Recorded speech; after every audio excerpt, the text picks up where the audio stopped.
गुयुपेन अपनी पूरी ताकत से दौड़ रहा था, लेकिन फिर भी सबसे पीछे छूट गया। घबराहट में उसका होश उड़ गया और वो चीख चीख कर मदद के लिए चिल्लाने लगा। उसने अपने पीठ के बिल्कुल पीछे लाइटनिंग वुल्फ की भयानक सांस महसूस की। ऐसा लगा जैसे मौत के कदम करीब आ चुके हो। जो बात उसके लिए सबसे ज्यादा निराश भरी थी वो ये थी कि जो ग्रुप लीडर उसका हमेशा ख्याल रखता था, उसने एक बार भी पीछे मुड़कर नहीं देखा। वही साथी जो पहले सीना ठोक कर भाईचारा और दोस्ती की बातें करते थे, अब उसकी चीखों को पूरी तरह नजरअंदाज कर रहे हैं। एक और भयंकर चीख गूंज उठी जो गुयुपेन के दिल को दहला गई। गुयुपेन ने अचानक अपने बिल्कुल करीब से एक वुल्फ की भयानक चीख सुनी।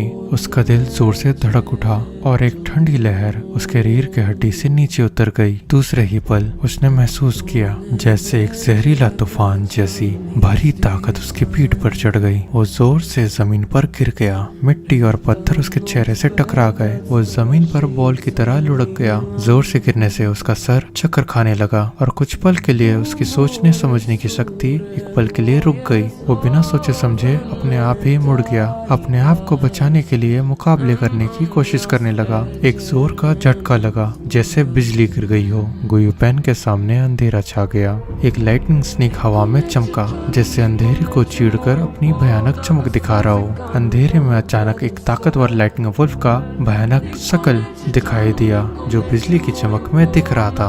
वो एक आम लाइटनिंग वुल्फ से 2 गुना बड़ा था। उसके जिस्म से बाल तेज हवा में खड़े हो रहे थे। उसने अपना मुंह खोला और उसके चांदी जैसे चमकदार तेज दांत नजर आए जो किसी भी पल गुयुपेन का अंत कर सकते थे। गुयुपेन की आंखों की पुतलियां डर के मारे सुई जितनी छोटी हो गई। उसके दिमाग में सिर्फ एक सोच बार बार गूंज रही थी। 100 बीस्ट किंग वुल्फ के झुंड का आकार वुल्फ के गुफा में से बड़ा था। सिर्फ 3 मीरियड बीस्ट किंग लेवल के थंडरक्राउन वुल्फ ही नहीं थे, बल्कि 100 बीस्ट किंग लेवल के बोल्ड लाइटनिंग वुल्फ और 1000 बीस्ट किंग लेवल के फ्रेंसिंग लाइटनिंग वुल्फ भी मौजूद थे। अलग ही पल बोल्ड लाइटनिंग वुल्फ ने अपना बड़ा और भयंकर मुंह खोला। एक तेज क्रैक की आवाज आई और गुयुपेन का पूरा सर एक झटके में चबा डाला। ताजा खून और दिमाग का मांस हर तरफ उछल पड़ा।